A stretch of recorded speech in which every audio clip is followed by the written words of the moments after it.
What's good, family? Yeah, what's good? So, it's late night, and I'm out here just thinking. It's nice and cool outside. I'm here in the South Bronx. Um, Looks like there's a good chance I may be moving to Harlem very soon. Happy about that. Gotta go check the place out tomorrow, and if it's a go, then I'll be out by Thursday. So pray for me, fam. As you know or don't know, or may not know, I am a fire victim. I had a fire in March of last year, and been trying to find a place ever since.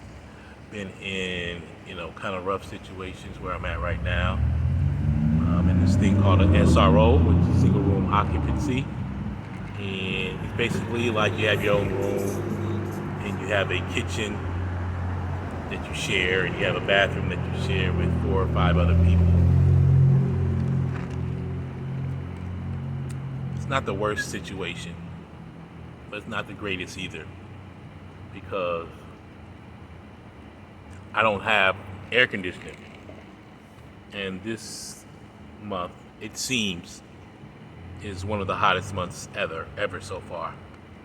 Last month is supposedly the hottest month on record. So I got my issues, man. So I've been doing some sleeping in gyms and sleeping on trains. I know that sounds really bad. Even when I tried to go over someone that's close to me's house, I didn't feel comfortable. I wasn't made to feel comfortable, even though I paid that person to stay there. And it's really, really sad that we as black people, friends, family, don't realize that we need each other, that we should be supporting one another, that we can get through whatever we're going through together. But you have people that have consciously or subconsciously bought into the larger culture, the white culture, the colonizer culture that doesn't value family like we used to as a people. We have these views and values that are affecting us as a people. And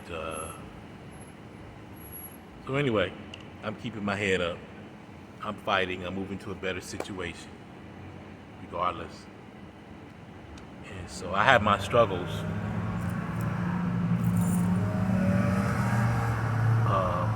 Being in the middle.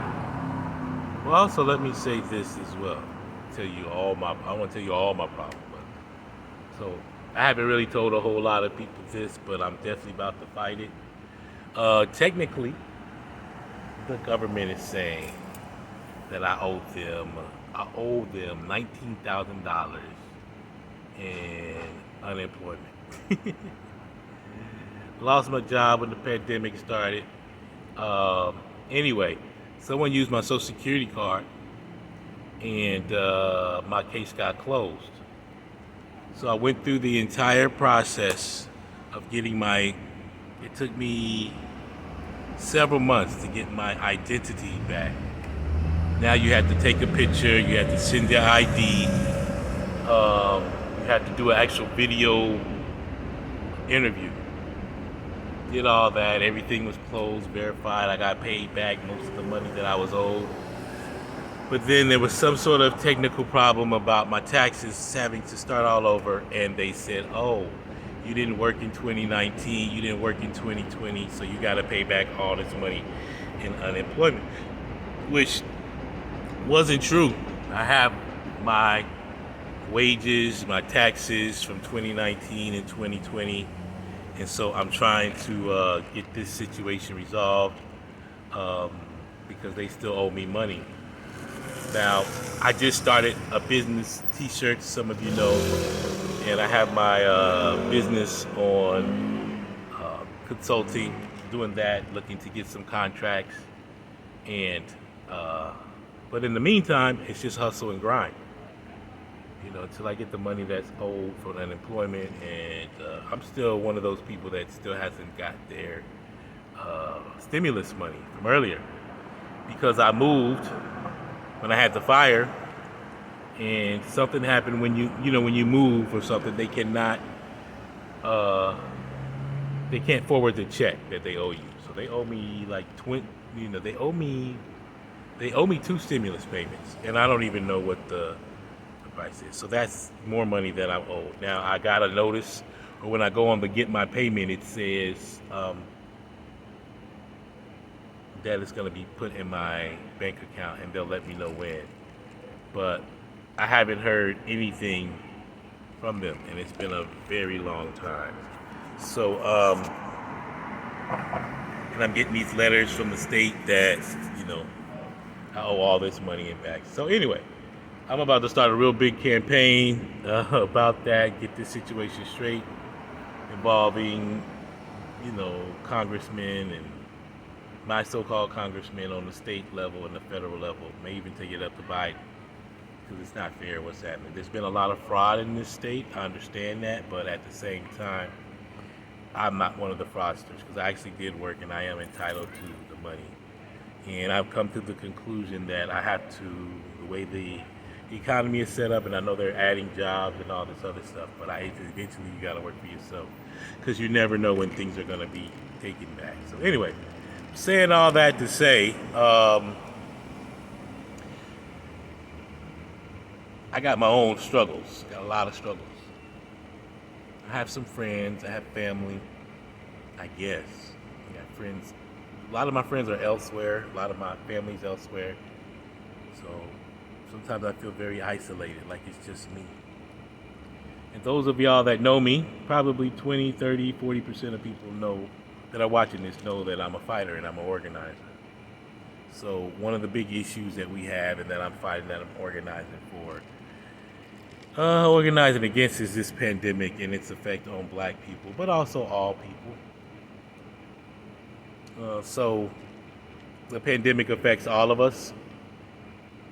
I've lost people, family and friends, to this pandemic, and it's very hard. One friend in particular that I still can't believe she's gone. A new mother on top of that. So when I hear people saying, and people like myself that have lost people, that they're tired, that they have to step away, I definitely understand. But on the other hand, we can't step away from the pandemic, because it affects us. It affects our employment. It affects our movement. It affects our health. It affects others. You can't just say, I'm going to take a break from it, because COVID is everywhere. And so when I hear people say that, I understand, but then I also understand that we need warriors out here, people standing on the front line. We really, truly have to go out and continue to educate our people and be an example and tell our stories about this pandemic. As I just mentioned, with my life situation is really rough. It's hard when you are in the middle of not only a pandemic, but a heat wave,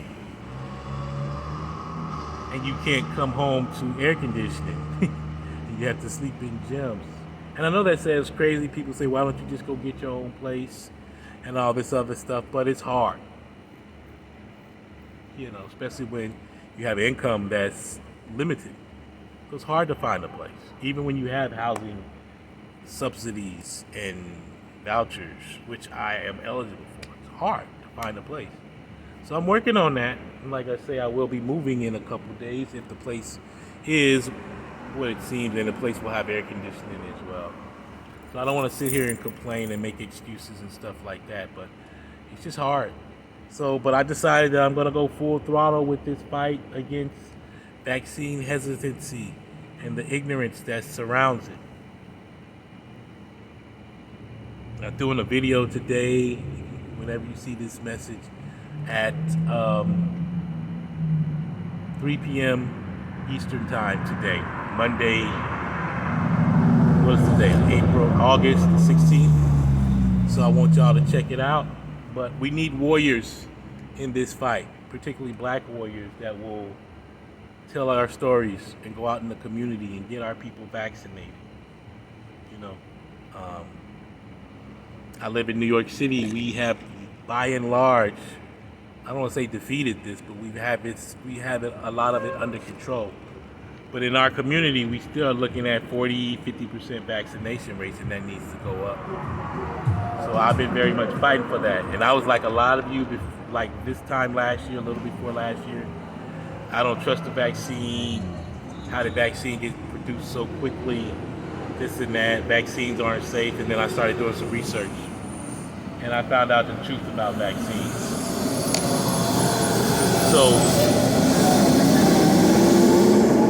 And I found out the truth behind vaccine hesitancy and misinformation. Those people don't look like us. But on the other hand, I see who's fighting for us and who actually helped develop vaccines.